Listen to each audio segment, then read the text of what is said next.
This week on thERINpy, it's Rhonda Swan, CEO of the Unstoppable Branding Agency. She's an international speaker. She's a best-selling author. She's a personal branding and business strategist, and she has built several, that's more than one, seven-figure businesses. I want to talk about her story. There was a point in her life where she gave up everything and moved to friggin' Bali, where she currently resides with her husband and her daughter. I want to talk branding, entrepreneurship, but I also want to talk about spirituality. I cannot wait to introduce her to you. If you're not following her already, please do me a favor and hit subscribe wherever you're listening to this episode. And please, please take 2 seconds to leave me a review on Apple Podcasts. Here is my episode with Rhonda Swan. You are obviously the goddess of branding and business. But this being thERINpy, I want to talk about spirituality, your relationship with your husband, as someone that's going through a divorce, and talking to someone who's been together as long as you and your husband have. I have some thoughts and some questions there. How you raise your daughter, your beautiful, accomplished Hanalei, and a little bit of branding and entrepreneurship thrown in. All close together. I want to start with body image. You're an athlete, and so was I. I played soccer since I was 4. I played Division I soccer in college. Everything was about my sport. That was my identity. I know you were an Olympic athlete in softball at one point. You were a bodybuilder. There was a time you were running 10 miles a day. I'm wondering if you ever dealt with body image, disordered eating noise. Yes, and thanks for asking that. You know, when I was very, very young, I don't know if you ever read the book. Everyone on your podcast should read it if you haven't, called Relentless by Tim Grover. He was the head trainer for like Kobe and Michael Jordan. And he talks about being a cleaner. Okay. So I didn't identify all this stuff until I really started to read this book. And a cleaner is those that just, no matter what, they're going to be relentless. They're going to do their thing. They're going to get it done. They're the ones that you want on your team. And so growing up, I was that girl. I was like, even I was little, like young, I was like, you know, grew up in Detroit. But I came from not like probably the best background. My parents were 20 years old. My dad was a drug addict. He would steal stuff and hide under my baby carriage. And my mom would get picked up and go to jail. And I many times been sat outside of a jail waiting for my dad because he was drinking. I got my head bashed in because he smoked a joint and stopped real fast, cracked my head open, bit by a dog when I was with him, and my stomach pumped. Like, these are the things that I, as a little young person, right, was growing up into.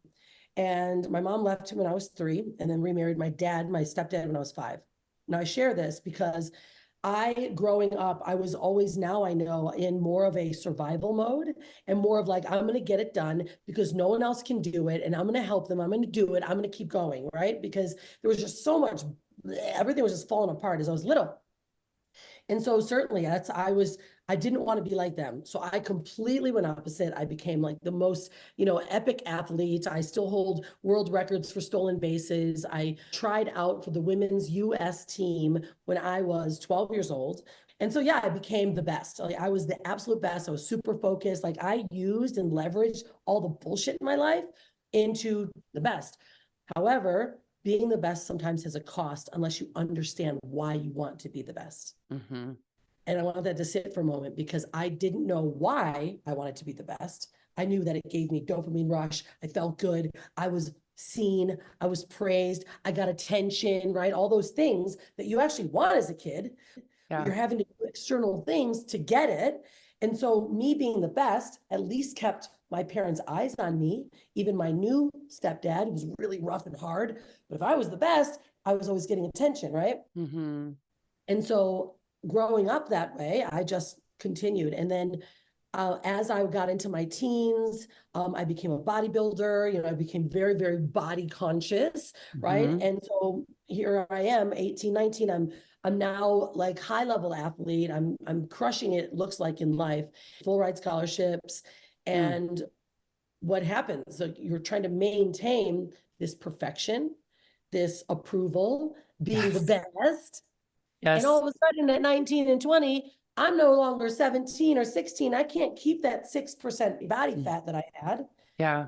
And I then didn't have a moon cycle for 5 years because I was so overdoing it. I was mentally distraught because I couldn't go out in public really because I didn't drink, I didn't do anything. I was such a tight athlete. And I would like count calories as I'm sitting with people, every bite I would take, right? Yep. And I was miserable. So then I'd go home, I'd smash pizza because it would make me feel good. I would get this dopamine rush, right? All these things like that I think many of us have, but I didn't know that was like what was going on. And I'll never forget this. I was a personal trainer, bodybuilder. I'm going to school, paying for myself to go to school. And I walk into a gym, and one of the girls, I was going to be a trainer there, and she was like, "Oh, that's the owner," and she was a Miller girl. Oh, And I was like, "Oh, she looks a little round around the edges. She didn't look like, a little tight." She was, "Oh yeah, because she became bulimic, so she eats tons of food and then she barfs it up so that she can stay thin. She quit and she blew up." And I was like, "That's an option?" You know what I mean? Like it wasn't, "Oh, I'm doing that because I'm mentally messed up or I need to." No, it's an option. Like that's an option to keep my body fat low, to do this. So that became an option. And then certainly as obviously I'll slow down as it progresses, then this is when you start to realize like, wow, I'm masking and masking and masking and masking all the shit and the trauma that happened when I was 3. Yeah. Or 1, 2, 3, 5. And we don't ever talk about that stuff. People see just drivers, and that's why I brought up that book, Relentless, because he talks about the cleaners. Like those are the ones that just, no matter what's happened to them, they're gonna make it, but at a cost. Yes. Oh my God. I already thought we were the same, and I didn't even know those things, Rhonda. We're even more the same. I wonder what your transition out of sport was for you, because for me, I didn't have the childhood stuff. Like I'm in therapy, like I had a great childhood. Like I can't, unless I block something out, I don't know. But it's like now I'm that go driver, cannot fail with my brand, because soccer didn't work out. And for me, that was my identity and my value. And when it was gone, I fell into depression. It was like, what else is there when you put everything into your sport or whatever you're putting it into? And then one day it's gone, which as a female athlete, you're probably not going to make it to the professional level. If you do, great for you, but it's going to stop. And my identity was gone. I fell into depression. 10 years, I dealt with bulimia because I started it as a way to like control my weight, because you're in a Division I strength and conditioning program and then you're quit. And now you're like eating normally. I don't just run. I don't just sprint back and forth. Absolutely. Like, I don't, what do I do? I thought I was going to just lose weight, but it became something that I was obsessed with. I could not stop doing it. It was an addiction. I hid it from all my roommates, and it all stemmed from losing that identity. So obviously you have made it in what you're doing now, but what was that transition out of like sport and bodybuilding and athlete? Was there like a transition time where you struggled losing that athlete identity? 100%. In fact, I think when I look at my timeline, I've had several of these threads, and which then allows us to back up and say, okay, whoa, those are real threads. And so to answer your question, when I got out of university, right when our team got invited to the Olympics is when I was too old and I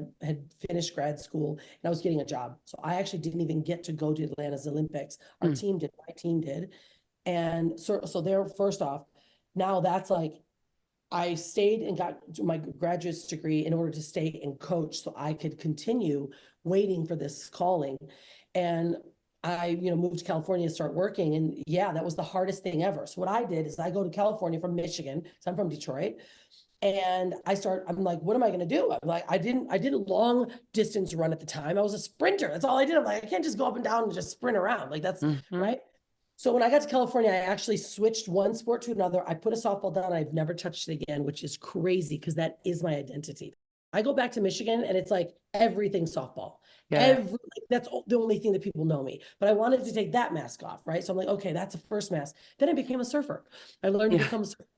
And so I started trading one addiction for the other, which was maintaining my weight and health. I became a heavy duty surfer. I became then a beach volleyball player. I started running 10 miles on the beach, taught myself how to run longer. However, all along, just traded one for the next, but the core, my dark side was still there because I was still struggling at 23 to who am I? Like I would, pinch my waist constantly, like making sure that I was super thin. And I was super muscular at the time though, right? I was a bodybuilder. But then here you're going, right? We're getting older, and our bodies can't actually hold up to this anymore. The perfection is no longer real. You can't hold it. And so then I became even more controlling, right? Like more controlling. And, no drinking whatsoever, still binging like 10 for 10 years. But I meet my husband, we get married, and I finally have to tell him, like, I need to let you know something's going on with me. And I didn't even know how to say it because it wasn't a problem. It wasn't like I have an eating disorder. No, I have a control disorder. Yes. Yes. And nothing, because I still go, I don't even know what that is. I just did that because I could control my weight. Had nothing to do necessarily, I thought, the mental side of it, which later we realized it's still control. It's another way. And so I had a control problem, and I went and saw a counselor, and I thought it was the most ridiculous BS in the world. So I'm like, what are you asking me? Do you even know who I am? Like, I'm not doing this for all this blah, blah. And I went, okay, I'm done. Yeah. Control. So, these are the things that happen because these identities, they creep up on us. But the moment we understand that the dark side, right? We talk often, I know you talk about spirituality as well. Like we have the light and the dark. The dark is our driver, though. So many often we ignore that the dark is actually what gets us to get to the shit that we want. But the dark can't actually connect necessarily to the light, right? But the light is what shines on the dark that allows us internally to go, ha ha ha, that's where my driver's at. That's why I have that power. And I mean, there's athletes, right? I mean, look at Michael Jordan.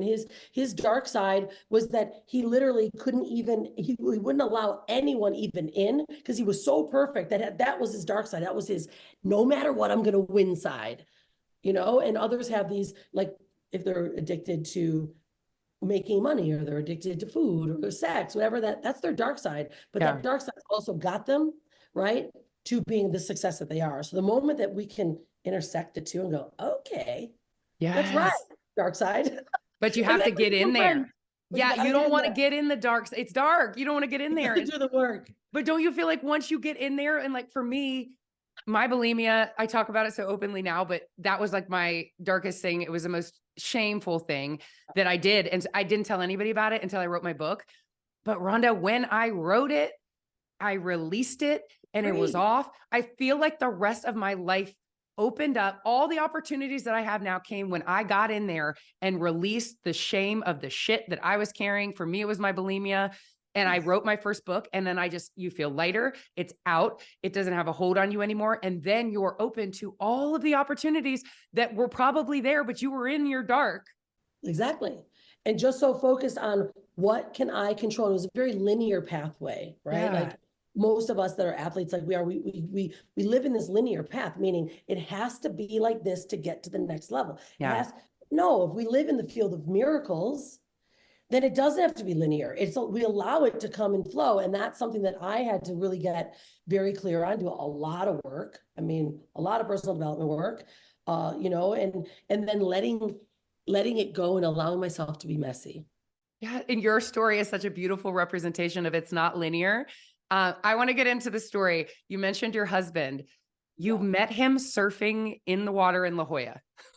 We did. We met in the water, March 8th in 1998.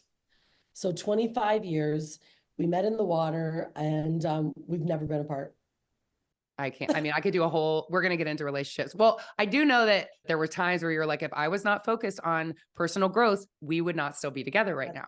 So it shows how important it is to like get in there and know yourself and get into your dark so you can maintain these relationships. But you're climbing the corporate ladder. You're in San Diego, you're balling. You overhear a conversation from a woman who's late to work, and it sparks something in you. Yeah, that's a big one. Yeah. So I moved to California to start my corporate position. My husband was a robotics engineer. So we've been together for about 3 years, and we've just bought this big 5-bedroom house. We're ready to start having kids. And I took my hour, trek in San Diego traffic down the 5 to a meeting on a Monday morning at 7:30. And we're sitting there, and my boss was that like I don't even know the word again. I can never get it out properly. Quintessential. My tongue is twisted. And she was like that perfect bangs, right? Bob. I see her. The lips are super tight. Her name was Jane. And she's starting the meeting. Well, I wanted to be Jane. Like that's what I was working for. So here I'm looking up at Jane, and of course I'm there on time. My hair's done, everything's working. You know, I'm sitting there, I got my jam, and everyone's stomachs drop because this woman skimmies in the back of the room. And all of a sudden you see Jane like, hey, like she knows it. And everyone knows. So it's like you could hear a pin drop. And the woman stands there and she's like, you're late, like literally across the room. This woman comes up against the wall like, I'm so sorry. And her lip is trembling. I'm so sorry, Jane. I just dropped my 6-week-old baby off at daycare. This is my first day back to work. 6 weeks I've been on maternity leave. I'm so sorry it won't happen again. She's like, yeah, you're sure it won't happen again? Because if you want to put food on this baby's plate and you want to have, you're going to be here on time. If you want to have a better family, you're going to pick them up after work. And she was like, yes, yes, yes, okay. And I was sitting there going, you got to be kidding me. Is this who I'm going to be? Are you that cold? 15 minutes to a meeting, 6-week-old baby. Jane obviously didn't have kids and she wasn't married. Her career was everything. And I just had this switch.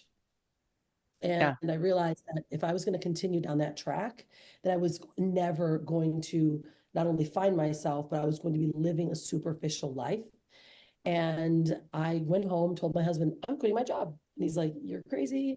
We need your income. We just bought a 5-bedroom house in La Jolla. I was like, yeah, no, I'm going to figure this thing out. I watched a documentary from Steve Jobs and he said, if you're not learning the digital market or online space, you're left in the dark. I was like, I'm going to figure it out. And he was like, you're nuts. I figured a year later, I retired him. Yeah, he was not on board. You go home and Google work from home mom. I did work from home mom, which is so against my like jam at that time. You know? No, but your why was my daughter at the time she wasn't, were you pregnant even? You just knew. No, 3 years. Yeah, you weren't putting your kid in daycare. And that was your why.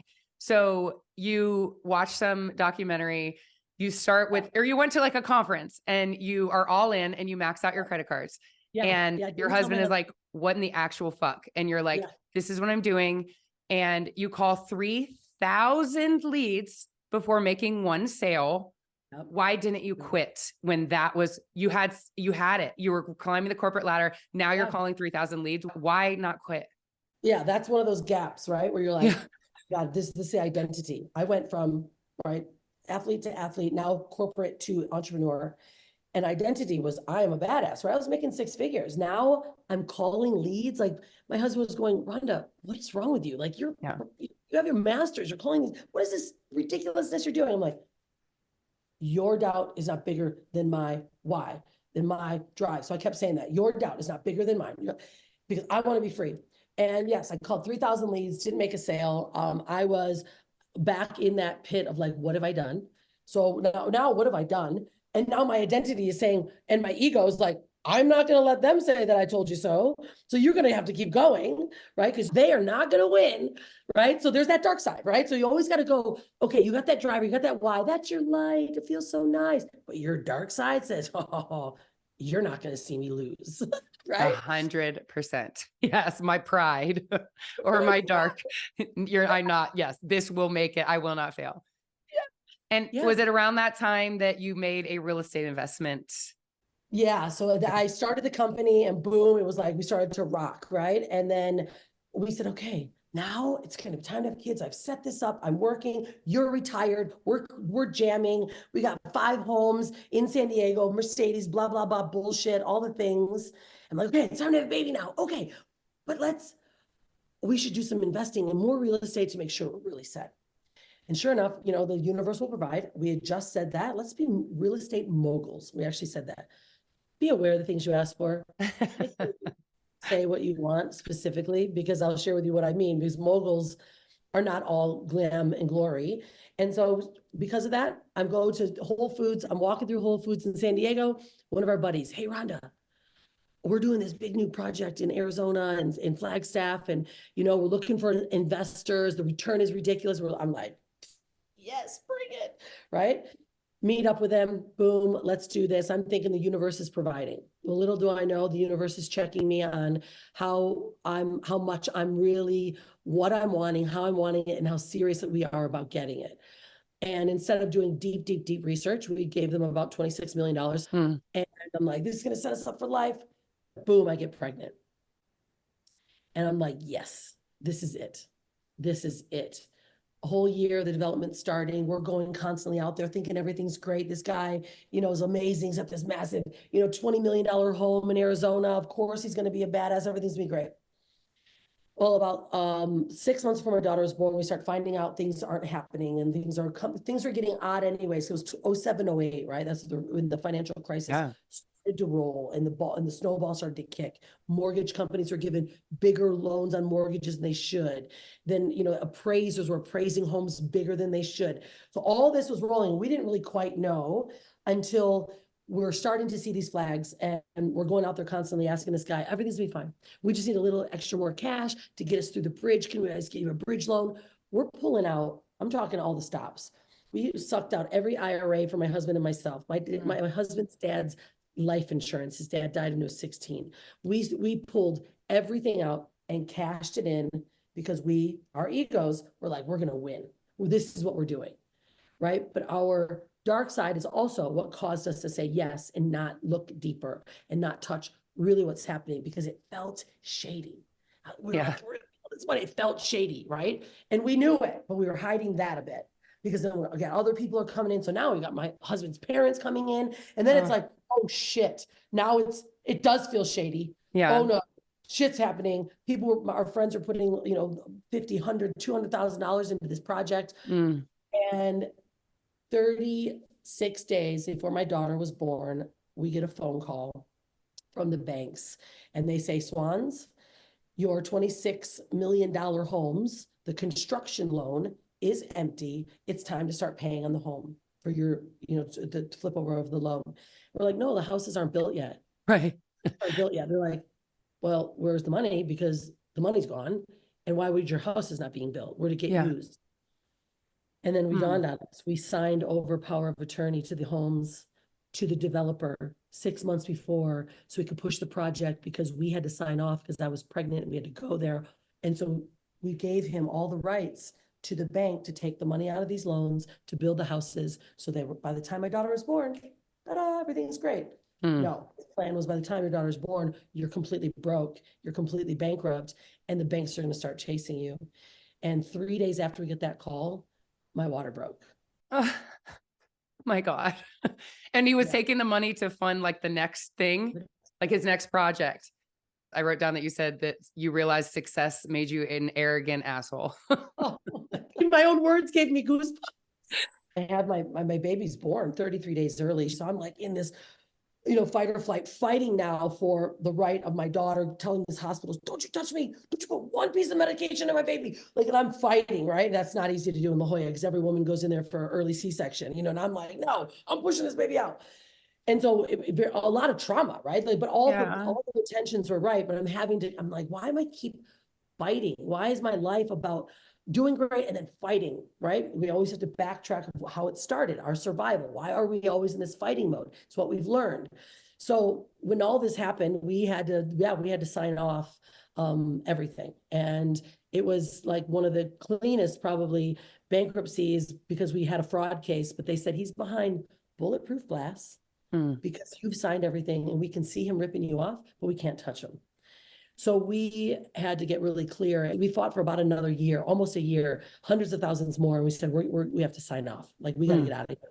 We can't keep doing this. We have a baby, like our minds were a mess. How are you helping people with prosperity consciousness in our new company if we don't have it? But this is around the time your husband is reading the 4-Hour Work Week and you're like, get that shit out of here. I don't want to read this book. My husband was reading the 4-Hour Work Week, and he says to me one night, he's like, I need you to read this. Tim Ferriss is talking about this 4-Hour Work Week, that you can have mini retirements and you can actually set up your business digitally and actually get out of the environment you're in if you're in stress. And I was like, don't you tell me this. This is my home, my baby. I'm controlling the space again, right? I'm back in my space. I'm going to build this back up again. We have a company. Just don't do, you know, and I'm fighting him. Yeah. And I lay in bed and I'm, you know, like stressing to the max. And all of a sudden I'm like, all right, I'm going to freaking read this chapter. I'm just going to do it. And sure enough, Tim Ferriss is like, yeah, set your systems up. You can have your company, take it, go somewhere cheaper, rent your house. Like, he had all these ideas. And because of all of what was going on, we literally said, okay, we're done. We're signing all this off. We're selling every home and we're letting go of everything. We had a fire sale in La Jolla on our front yard. You want to talk about leaving your ego at the door at this point? We're like, fuck it. Because we made that commitment and decision, the universe started to provide. And so everything started rolling. Within 6 months, making the decision, we sold every home, all of our shit, even our dogs. And we left on November 25th, 2008 with $12,872.62 to our name, with a vision and a vow to never put Honolulu in daycare and to bring ourselves back to our roots and our core. And now it's been 16 years. And you live in Bali. You mentioned it. Once you make a decision, the universe conspires to make it happen. Yeah. Let's talk about the fraud case. Talk about giving energy to it. And when you stop giving energy to it, what can happen? That was from Wayne Dyer. I actually spoke to Wayne Dyer. Interestingly enough, when I said earlier, be aware of what you ask for. Yeah. Because we asked to be real estate moguls. Well, little did we know, real estate moguls actually end up losing more than they win, right? And they have to go bankrupt multiple times before they actually figure it out and they hit the deal, right? Duh. Well, real estate moguls, we got that one checked off. We started there. You asked for it. Yeah, we asked for it. And then the stress levels. And what happened is right before we left, in San Diego, Deepak used to do Deepak radio every Saturday. And didn't he like live on your street, or did I right make around that? the corner? He would pass by like right around the corner, like that's what I mean. Like, hey Deepak, you want my bucket stroller? Like $200. You're really dropping it. I'm like, I got your book, I'll sell it to you. He was on Saturdays with Deepak, and Wayne Dyer was releasing his book, Change Your Thoughts, Change Your Life. And they're like, hey, if you want to come in and ask, how do you change your thoughts, change your life with Wayne Dyer? And I'm like, I'm calling. It was like one of those, like, spirit, like, move you, like, damn it, why? You're doing it. Ding, ding, ding. I'm like, there's no way, but there is every way, because it had to have happened. Hi, you're on with Deepak and Wayne. I'm like, you gotta be shitty. Great. Like, what? And it was Deepak and Wayne Dyer with Rhonda Swan, Unstoppable Family, if someone searches it. And I ask them, you always you're talking about change your thoughts, change your life. Have you ever heard of how bad things happen to good people? Well, this is what's happened, and we're trying to get over it. And it's like hard, and it's controlling us. And even though I meditate, even though I do this, it is still it. Mm-hmm. And Wayne Dyer says, well, I mean, if you actually think about it, you keep giving so much energy to it. When are you just going to let it go so that you can be free? And all you got to do is forgive the guy, and it will go away. And I'm like, F you, Wayne Dyer. Forgive this guy? What? It is a big deal. Yes, right. It doesn't make sense. Yes. You're like, yeah, it sounds great. Not happening. Yeah. But you do it. But we did it. Took me a couple of days. I was pissed at Wayne Dyer. I wanted to, punch him. You egged his house, and then. Yeah, right. Like ski mask on. And however, what happened is that we did realize that it was controlling us, and it is just something that happened to us, and it wasn't us. It isn't going to control the rest of my life. And the moment we said, okay, it is no longer important to us, and we forgive you, because we made the choice to sign our name. Our ego said, yeah, didn't do due diligence. Our ego, that dark side, that driver's side that I didn't have control of yet, took me over, opposed to me using my dark side and my shadow side to do better and to do good. So we just admitted fault and took our power back. And the moment we did that, it couldn't control us. We were in complete control of our destiny. We knew that if our minds were the way that we were never going to be good parents to our daughter. Our stress levels were so max. I'm like, I can't even be around this baby right now. And so when we left in November 25th, 2008, we never looked back. And didn't the fraud go away? We got to sign off the papers, and they said, you know what, Swans, this is the one time that we're saying, we're sorry that happened to you. And we literally walked away with zero fault, other than the money that we took out of our accounts. We still owed the government 30% of our money because we took it out early, which is still another ridiculous even thought that even takes place still, but we were free. Because you stopped giving your energy. It was draining all of your energy. And anyone listening to this, what is it? What are you holding resentment about? Because it's only draining you. And if somebody else did something to you, it's putting all the onus on them. and that you weren't complicit. And once you just take back the power and you realize your part in it, or you forgive, it's off you. And you may not even realize what you're still carrying or holding on to or resenting, because you feel so justified in why you resent them. But it's hurting you. Right. Because we often just want to be right. Yes. Wrong, right. But the moment, you're no longer being right, it's all on you. It's like, okay, then I got this. What do I want next then? What do I want? Now, Yes. what do I want? And what do I want in my specifics? Yes. What do I play in the field of miracles? But I want to be specific, Yes. And now you're back in control. You moved to Bali with not much, and you launch a 7-figure business using 0 marketing dollars. Yeah. How the hell? You were the first digital nomad family. Yeah. And you shared your life, and you launch a 7-figure business. How long did it take to get to 7 figures? What was like the thinking there? This is before YouTube, Facebook, or anything was around. Oh. Okay? So we leave in 2008. Facebook had not come out yet, neither had YouTube.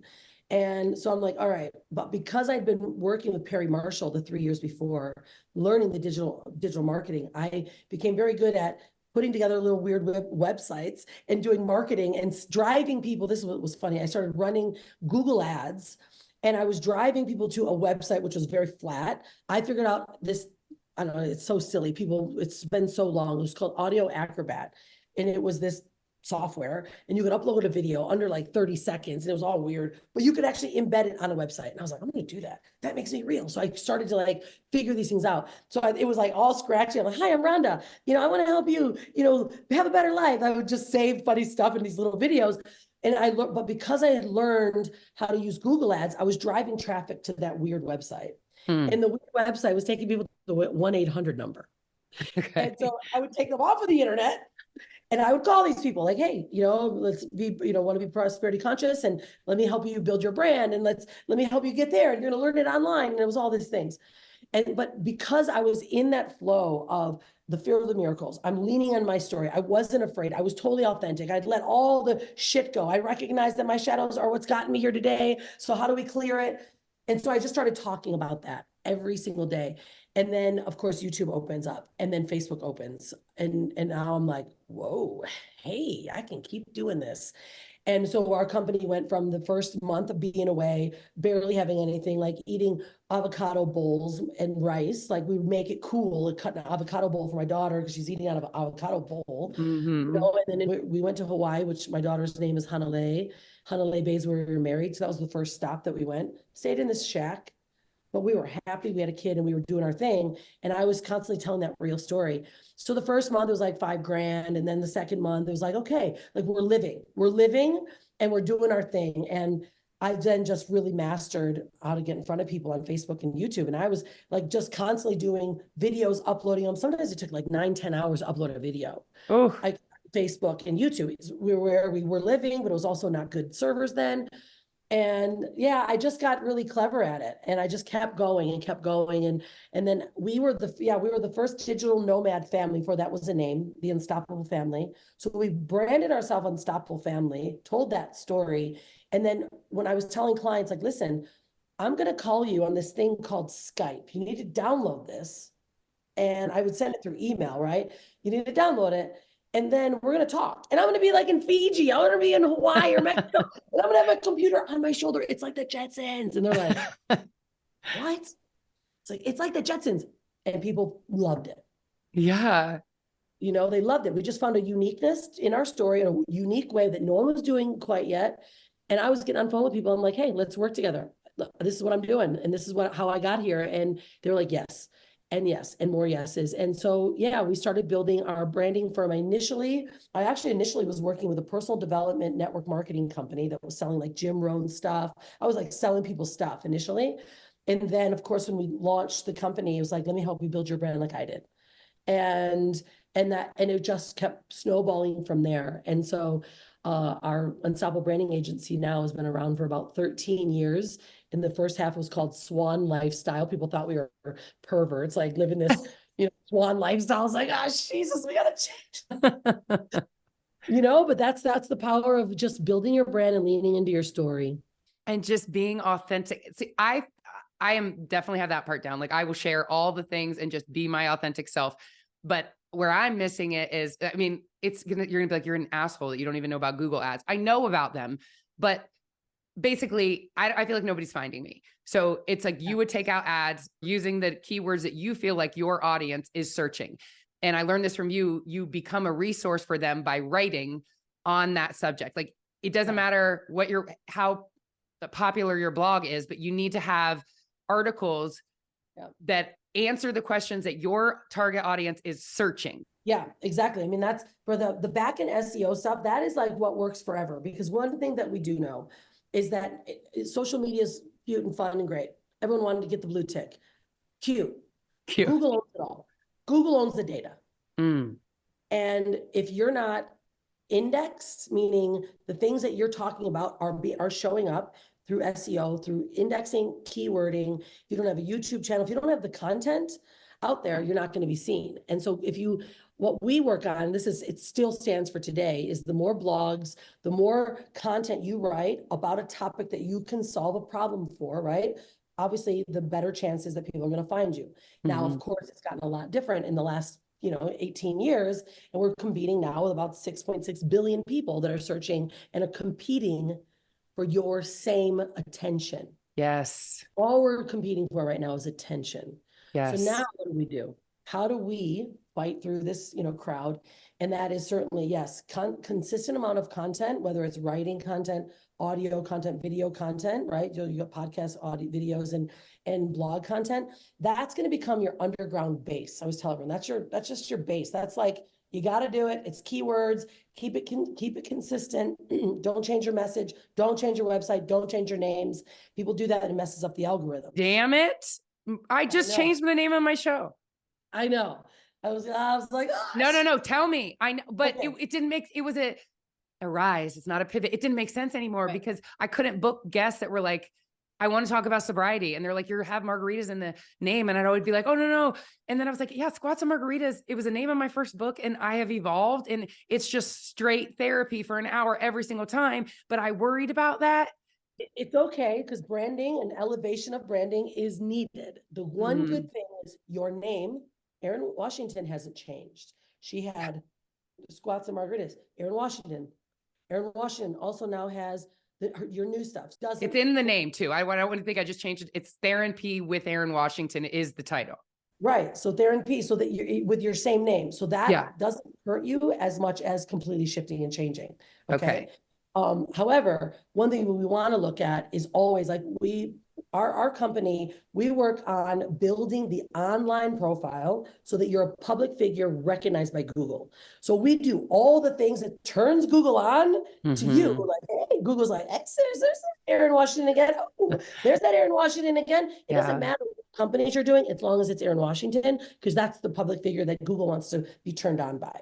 Yes, okay? I need you. Now, yeah, brilliant. This is good though. So Erin Washington is like your umbrella brand. It's like it's your public figure brand, and you can do many things you want now. Now you're Erin Washington that has thERINpy. You have books, This is Erin Washington, the artist, owns the domain erinwashington.com. She's constantly using it. Like I can't have that. So my domain is squatsandmargaritas.com.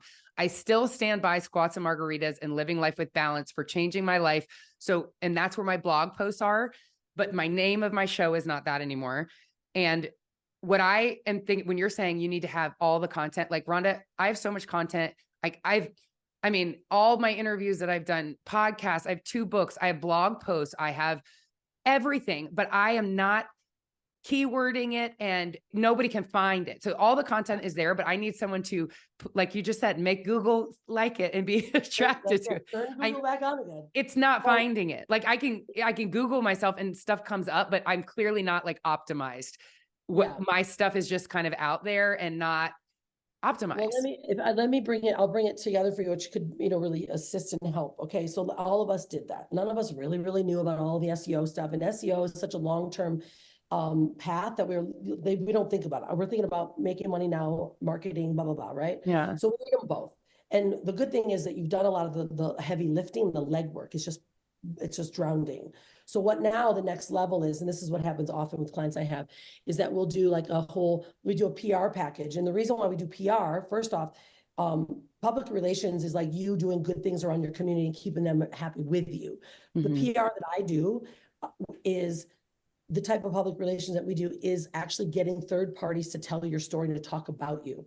Now, I leverage, there's many ways, right? There's blog posts, there's all that. I only work with tier 1 and tier 2 publications because they're the highest level that Google sees because the amount of traffic that goes to that platform. So the moment Erin Washington about thERINpy is on, let's say, LA Weekly, a big one, right? Forbes or whatever, right? The moment you're there, now you got Forbes talking about your name. Ooh, that gives you extra Google kudos, extra Google juice, and they connect to your site, which gives you stronger representation, a stronger keyword. Now, boom, your third parties talking about you. Those keywords that were already that you've been trying to work on for ages start to lighten up a little bit. They start to So then the biggest difference is they have to be Google indexed.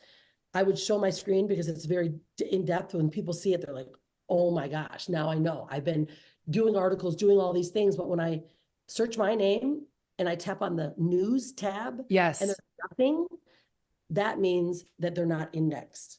So I'm indexed. So there's indexing taking place. There's all I don't know how, not on purpose. But as long as you hit the news tab, that's where will happen. That's where the third party's talking about you. So there's just a couple different innuendo, things that happen. However, when you start, the more your name is being talked about by someone else, that's where everything starts to liven up. So yeah, your podcast is great, but you are talking about yourself. So you're helping me right now, right? I will help you because I have such high profile. My Google juice is high. So my Google juice is high. So mine's going to show up sooner, which is going to help lift you up. So it's a beautiful combination of doing that. Like, and this is why we do this often. We'll do PR, load them up, and then boom, I put them on a really big podcast like Entrepreneur Magazine's podcast, or I put them on my show, things like that. And it's like, whoa, it elevates instantly because the legwork is just drowning. So you need to step up, get it stronger, link to stronger indexes. I know this is such nerdy, boring stuff. No, it's not.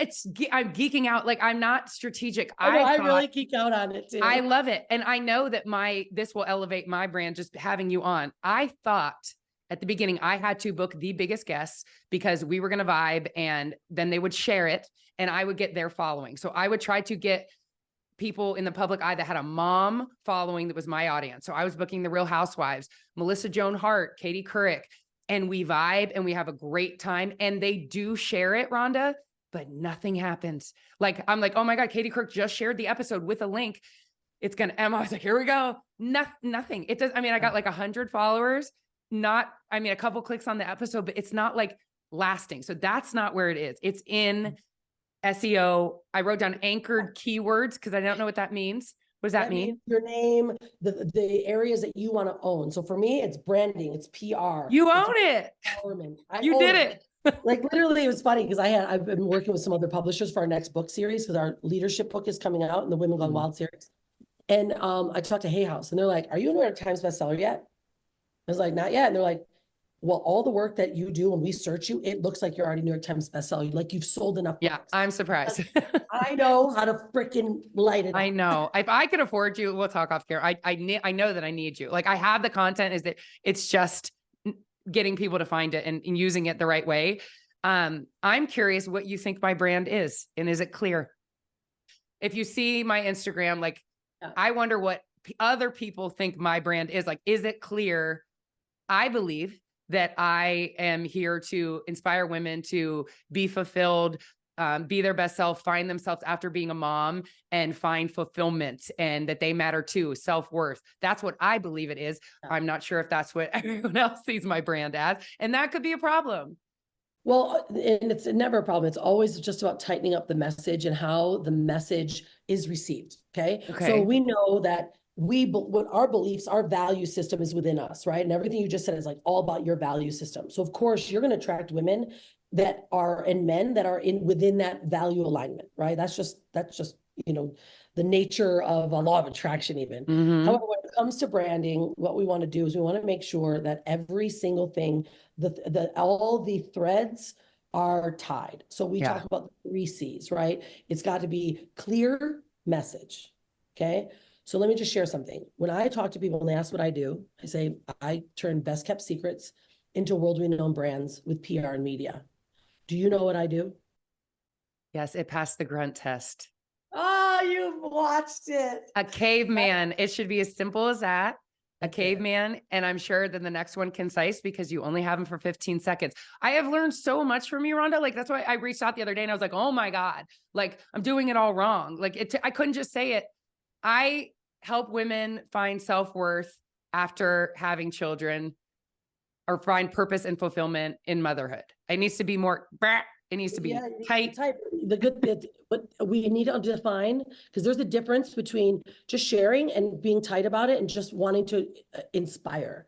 What's your objective though? Is your objective to have other women find this, like the woman that's feeling itchy at home and not fulfilled, putting themselves out into the world authentically and organically as they are, and what is for them will find them. And they are just not looking at the signs and putting themselves out, and they could be fulfilled, but you think that you're a mom now and it's not about you. And it makes me, I want to inspire women to be fulfilled and know that they matter too. Yeah. And you can use it several ways. You can include the actual avatar of the woman. I help like new moms find themselves. Right? Like, yeah, I gotcha. We want that mom to be like, oh my gosh, I am that person. Yeah. Now, but we always have to look at what the objectives are, right? So if your objective, do you have an offer? We can have the greatest message in the world and inspire all. If you just want to inspire, let's do that. But you need to click on buy like a thing. If you're doing something, so that message has to be in alignment with what you offer and what you're solving for them. The book helps them. Like my book or my audiobook is how I went from pain to purpose and how I got through all my stuff, how I got through it, how I live now, and how you can do it too. So there is somewhere to put, or just subscribing to my show. Those would be my 2 things that I would, a call to action. The calls to action, exactly. And of course, from there, once you're building a list of trust and whatever you offer, whether it's coaching or, anything to pull through, that's all considered the top of the funnel, like the attraction, the lead generation, if you will, the inspiration front end. And when you get to the front end, middle of the funnel, then you got to give them something, an offer that, allows them to say, hey, I want to subscribe to you more, meaning, am I investing in you? Is it something light or is it something big, right? Bottom of funnel, big coaching programs or things such as that. So that always comes down to your objective. And the moment you know your objective, then we thread the needle, clear, concise, and congruent. If it's clear, quick, you got it. I know what it is. Allows you to talk more. All we want to do is get them to lean in, right? If they don't lean in, they lean back, then you've lost them. Yeah, exactly. One of my calls is that people will, you could be the best, and you're doing all the heavy lifting for someone that's not even the best, they're just clearer. And someone will spend the money on someone else that's more clear. And you do all the lifting. Yes. That makes me think too, like you say, you have to have a unique offer, but you want to have big competition. And that sounds not right. Will you talk through why you want that? Yeah, because if you're by yourself, then no one's looking. If there's a lot of competition, it means there's a lot of fish. Yeah, right. Like I said, I would think you didn't want big competition, like you want to find your own little niche, but that's how they've already done the work. Right. They've already done the heavy lifting. You just get more clear, you get more defined, and you get very specific, bullseye only. We always talk about with my clients, their brand. You have to hit the bullseye. Yes, you're going to hit rings. You're going to hit 10 points and 20 and 30 on the rings of the bullseye, but you have to say, what's the one that I can solve a problem for, that I absolutely will nail. They will love me. I will help them. I will serve them. You only talk to them. You look in that camera every time you write that blog post, you do your thing. I'm talking to you. Like right now, I'm talking to you, the person that's listening, because I know who you are. Yeah. Your business, you're super motivated. You want to do great things in the world. You just don't have enough. You're not a public figure yet. You don't have enough people talking about you, and you want to become a best kept secret so that you can help more people. I know you. When you're saying that, who are you talking to? I'm talking to the mom who lost herself and feels like she doesn't matter. Like if somebody's like that, every time I step on a stage, that's where, even if I get anxious, I'm like, there's someone here that feels like she's over, she doesn't matter. It's just about her kids. And I'm like, give me the microphone. Like that lights me up because it used to be me and I found something and I want every woman to feel this. I'm looking at the time. Do you have like a hard stop? I've got a couple more minutes. I'm taking Okay. my daughter to a school. Hanalei would be such an asset to my foundation for teen girls struggling with body image and self-worth. I would love to have her speak. I don't know if I can afford her. We're a Brilliant. nonprofit, Yeah. but Yeah, no, good we Lord. do. Everyone So looks at her same. and says, you've traveled your life. You started a company when you were 11. You retired at 12. You just built your first property. Where But did she- I have down her stats somewhere because I want to talk to you about how you raised her. She started her first company at 8. My daughter is 8. That's second grade. What the hell? Made her first 7 figures at 11. This is your daughter. Let's talk about that really quick. You raised her and she never heard no. You reframed it. Yeah, we changed our languaging from, we took out no, not, and don't. Now, most people are like, that sounds so irresponsible. However, it's completely opposite of the programming that I grew up with, which is don't do that. No, you cannot have that. So then what happens? We grow up in society not saying what we actually want. We say what we don't want. But what do you want? So we then shifted from walk around that positive reinforcements so that she was like, oh, that just makes sense. Because kids and our subconscious don't hear don't, that we don't hear don't. So don't jump in the puddle is why kids jump in puddles, because all they hear is jump in the puddle. Yes. And if we actually got that, on a conscious level as parents, we can shift this whole way that kids are being raised, because they're being raised in making quality decisions, and they know, like, you can do that, just know there's consequences, and whatever the outcome is, that consequence is a lesson. Right. And so she, Hanalei, when she was younger, we would say, okay, what would you like? And people, even waitresses were like, oh, what would she like? I'm like, ask her, she has a voice. Love and it. she's like, I want mac and cheese and I want this and I want that. She's like, can she have that? I'm like, would you Look at like her. that? Yes, she ordered it. So then we gave her knowingly that we were confident in her decision making.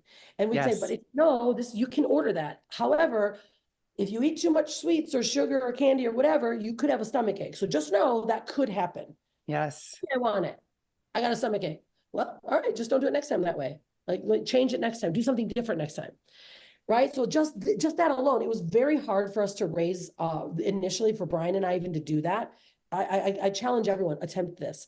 I love it. No, not and don't, take it out. Yeah. Even with a relationship. And you'll learn to say what you want. And if you say, I don't want this, have your partner or your kids go, what do you want? It's so annoying, right? Because you're like, what do you want? And however, it then teaches you to say, this is what I want, because then now you're having self-worth. So now you're teaching, subconsciously self-worth in your child, that you trust in them, that they have decision-making power, that they actually can control their outcome of their life. And so we did that. And then of course, Hanalei, when we left the US, she was only 1. And so we would go to entrepreneurial events every 3 months. She has been to over 100, 150 entrepreneur events. She's listened to hundreds of podcasts in her ear, because when we would ride our motorbikes or go places, she just turned it into a library, while we were doing things together, and we were listening to these books, and then we were talking about them. And so it was just natural. We asked her, what do you want to be now? Instead of what do you want to be grow up, when she was 7. And she said, I want to be a fashion designer. We're like, okay. She is. You said you wanted her to be fully sovereign, and how old is she now? 16, 17? She's almost 17. And she runs her company. It's work. You've tested it. It's tested. It's proven. What is the secret to your lasting marriage? Because I was with my husband for 18 years. And when I started kind of stepping into this and what I feel is my purpose and alignment with why I'm on this planet, we kind of started growing apart and we didn't evolve together. And I don't know if I didn't fight for it enough. How do you take over the world like you are and still nurture your marriage?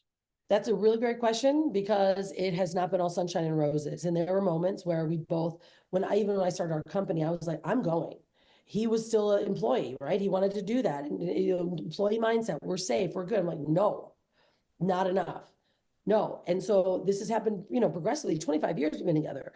I mean, just 3 years ago, I sat for hundreds of hours in front of a fire with no food, no water, with a shaman. And I was clearing out these generational traumas. I was clearing out the shit, healing my family, healing my husband. And he was like, what's wrong with you? Are we losing you? And that's kind of what's happening.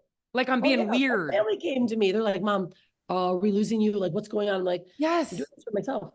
Yes. But he didn't leave. And not that I filed. I'm going to make that clear. But he's looking at me like, what are you doing? Like, you're this new evolved person. Like, it's a negative thing.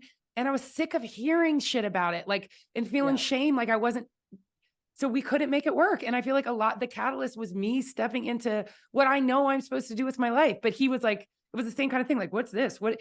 Yeah. And that's okay. And that's okay. Mm-hmm. Yeah, right? it is. Okay. Because when we actually take ownership and start doing it for ourselves, they get to choose you. You're choosing yourself. They get to choose themselves and they get to choose you, just like you get to choose them. And if it doesn't work, it's okay, because our life is a movie. There's going to be characters that come in and out, villains, happiness, sadness. It's okay. So We're true. human.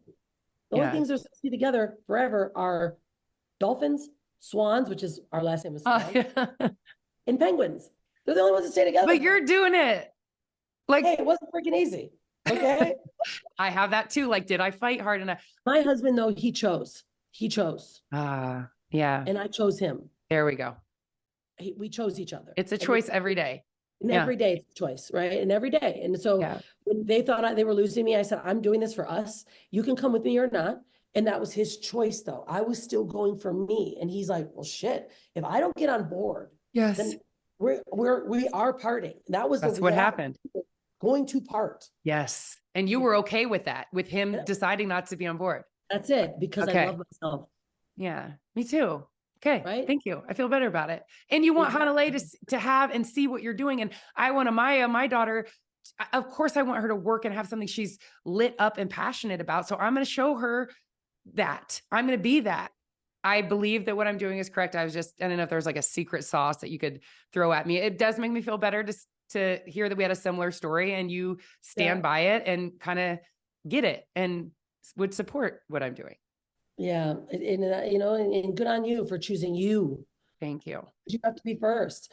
I know it sounds weird. It sounds bad. It sounds like self-indulgent. Because we're taught that. I know. I was taught that big. Give everything to others, but we can't survive on an airplane without putting the oxygen on first. Exactly. Talk about Women Gone Wild. Women Gone Wild is the feminine guide to fearless living. We did the anchor of the flagship book in 2020. And then I opened up this series, and it was because I had a near-death experience. My last identity was my 25-year-old implants from when I was 22 years old. And I went to go get them out. I got horribly infected. My last minute before I went into surgery to take them out, the doctor's like, well, your shape's going to look really different. Maybe you want something smaller. And I put a smaller implant in. Spirit, body, ego, whatever it was like, get out. Yeah. You knew you're doing the right thing to get them out, but now your ego stepped back in. You really want to be this conscious lady that's doing these for women. None of these. Don't let that shadow in without shining the light on the shadow. And sure enough, I went sepsis. My body literally shut down. I didn't think I was going to see my family. And I woke up and I was alive. I was in the hospital bed in Bali during COVID. No one was there. And I'm witchy. I'm American Indian. I had my drum. I had my copal. I had my shit flying all over the place, and I'm singing. I had my braids in. I mean, I looked like I was sitting next to the fire with, my shaman, Native American women. And the Balinese are like, freaking out. And all of a sudden it was lucid. I feel like I could see it just right now, sitting here with you, these women faces in my coming up, witches, women that burned at the stake. Your grandmother? Wasn't all these women in my life, they're like, we need more of you, more of your voice. And I'm like, I use my voice. What are you talking about? Like, and I was confronted. This is your time. You have to stand up for this. You have to stand up for us. You have to be there. You have to give us a better platform. And I literally woke up. I was healed instantly. I literally was healed. I had zero problems. I'm on the phone. I'm calling people. I'm doing stuff. My husband's like, what the hell are you doing? I'm like, I have to do this wild series. We're doing it's going to be called Wild, Wealth, Intuition, Leadership, Diversity. It's a full wild woman. She attracts integral wealth. She listens to her intuition. She stands in her leadership. She embraces diversity. That's what I'm doing. He was like, you've lost it. Like, nope. Spirit called. It's time. Yes. And so we launched the Wealth book the year later. It was about redefining wealth, and 25 women telling their wild stories in a book series. And that is, now obviously a bestseller. We're traditionally published from bookstores all over the world. Intuition comes out this June. Courtney, our Yes. dear friend, is on in the Intuition book. We're doing a Nice. big launch in New York, Florida, LA, Barnes and Noble book signing. It's major. Times Square billboards. We go nuts. I mean, it's big. And Amazing. yeah, and now the leadership book is next year. We're actually just opened applications for women in leadership that are redefining the new ways of being a leader in their family, their community, their life. What is their story? And then diversity is 2 years later. And we have a movie coming out called Wild Women Awakening. You are It's, incredible. I yeah, mean, what is not next for you? Movie, books. everything's possible, right? We're just living in the field of miracles. Like, what do you want? It's not linear. It's like, Exactly. What a beautiful, yeah, it is not linear. You are fabulous. If anybody wants more, where can they get more from you? yeah, go to Instagram, Rhonda Swan, RHONDA Swan, like the bird. My website is the same, rhondaswan.com. And of course, my company site, my company is unstoppablebrandingagency.com. I always want to leave everyone this. Yeah. If you're going to create a brand, create a sexy brand. And if you're going to be anything, be unstoppable and stay wild.